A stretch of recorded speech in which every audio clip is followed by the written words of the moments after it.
Hello everyone, this is a real time. In this video I'm going to show you a game that was played between Boby Fischer and Mikhail Tal. Actually, I'm not going to show you only this video, I'm going to show their entire match. Not only match, but all the games they played during their lifetimes. I'm not going to bore you with showing only games that were played between them.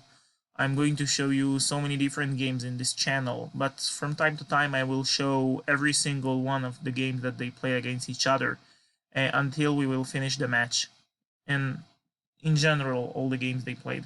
So with that being said, let's get started. In this game, Mikhail Tal held black pieces and Fischer played with white. So Fischer played e4, Tal responded with e5, knight to f3, knight to c6, and bishop to f5. We have bishop to b5. We have the Roi Lopez, or the Spanish opening, a6, and bishop to a4. Actually, if you don't know, the knight cannot be... white cannot win a pawn with taking the knight and then taking the pawn, because queen d4 is a fork. So as long as the e4 pawn is not protected, you cannot win a pawn. And by the way, you can play this line, but you shouldn't grab the pawn. You should just like castle or play d3 or knight c3 or c3 or something, but not take the pawn. So in the game, Fischer decided to play bishop to a4, knight to f6, castle, and bishop to e7. Again, you can try to win a pawn as black this time, but then d4 and so many lines are open, so many files. So black advised to play b5 to blunt that bishop, so he cannot take the knight on c6. And after bishop b3, the main line runs as d5, d takes e5, the pawn on d5 hangs, so bishop to e6 defending. Actually, there was a game that was played between Garry Kasparov and Vishy Anand. And Garry Kasparov had white pieces and he played like a brutal game. He sacrifices so many pieces and it was like a home preparation by him. If you want me to show the game, then type in the comment Kasparov Anand, and tag the exact second that I talked about their games, so I will know what exactly you're talking about, because I record so many videos and I don't always remember exactly what I said in each one of the videos at each moment. So just tag the exact second if you want me to remember. Never mind, in the game, after castle, Fischer played bishop to e7 and rook to e1. This is already tricky because, again, white cannot win a pawn because the e4 pawn also hangs. Black can just play queen d4 or knight takes e4, and black will regain the pawn back. So at the moment, white is defending the pawn on e4 by playing d3 or knight c3. d3, yeah, or knight c3, or in this game, rook e1. The pawn is defended, so white is indeed threatening to take the knight and then just take the pawn. So black played b5 to blunt the bishop, bishop to b3, and castle. And if there is one thing Fischer is very well known for, is that he analyzed so many games that were played in the past. Not even by him, by so many, grandmasters and world champions and elite players in general. And I think he was aware of the game between Capablanca and Marshall, and that Capablanca played c3 and then Marshall played d5, the Marshall gambit, and he probably didn't like this. He didn't want to play this against Tal. So Fischer played h3, which kind of prevents the Marshall gambit, because one of the main ideas in the Marshall gambit, at least in the line that was known back then, is to put the knight on g4 or the bishop on g4, but more likely the knight. And here h3 covers the g4 square. So black played d6, c3, and knight to d7. And the main line is knight to a5 and c5. This is the Chigorin variation.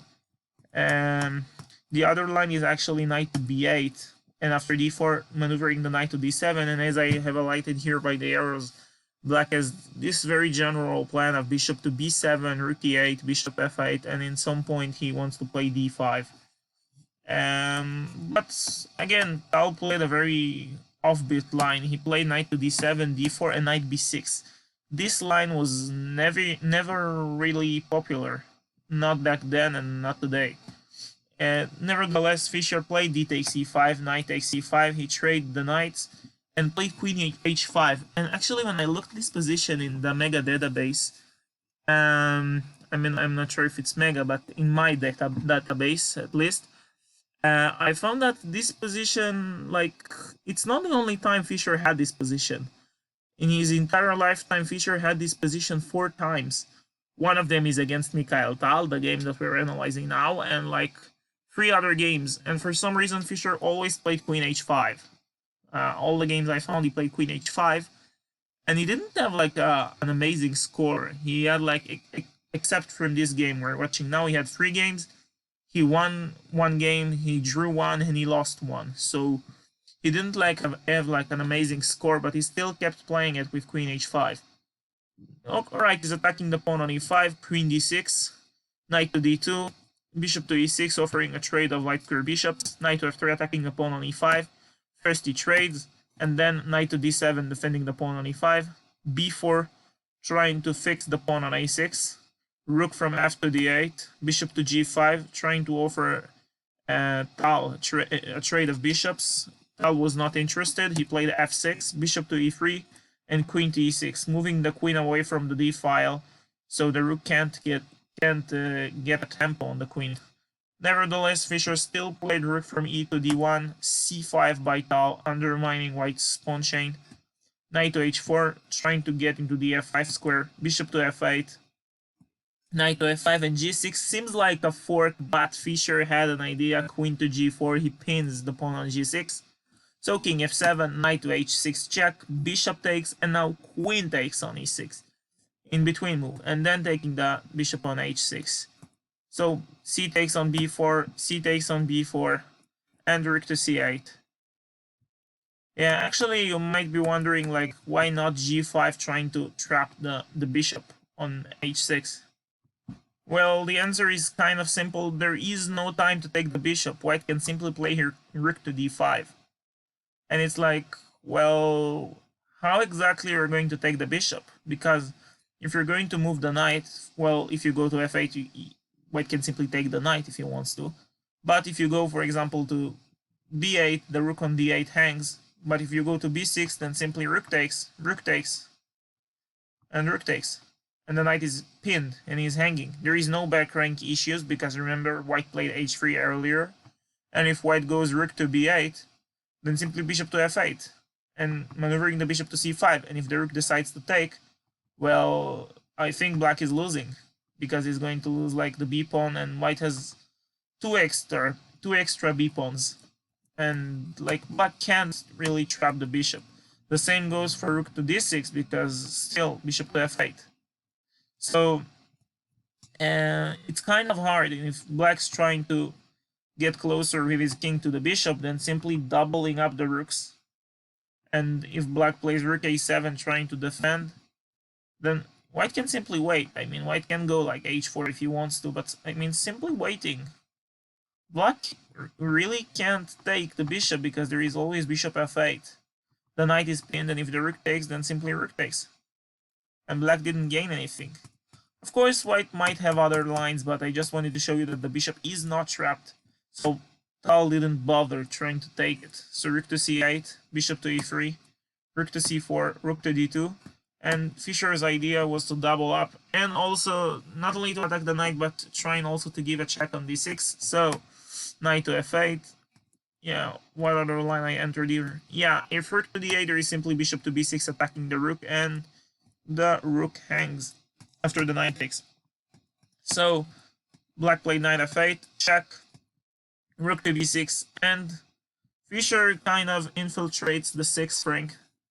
He is really controlling the 6th rank. So a5, rook to b7 check, king to g8, rook takes on f6, rook to e8. I guess he's just trying to overprotect the pawn on e5. Rook from f to f7, knight to e6 defending the g7 square. Rook takes on h7, a4, rook to a5, a7, and now rook to a8 by Tal. Of course, if White takes the rook, then simply Black can take back the rook, and Black has 2 passed pawns. But in the game, Fischer played rook from h to g7, and they repeated moves. Of course, I mean, in this position they agreed to a draw, but if the knight takes, then white can't take the rook. And for some reason, the computer showed this position as equal. I mean, it shows like a slight edge for black, but it seems weird because if you're not using an engine, like black has two passed pawns, two connected passed pawns. So it looks like Tal should have continued to play this position. But never mind, their first encounter ended in a draw. I'm going to show all of the other games they played. This is only the first game they played. It was not like a match. It was just a tournament. So I will show the rest of the game. So if you want to be aware whenever I upload a new video about them, then please subscribe to this channel and hit the notification bell so I can notify you whenever I upload a new video. That's all for today. I hope you like this video and I will see you in the next one. Goodbye.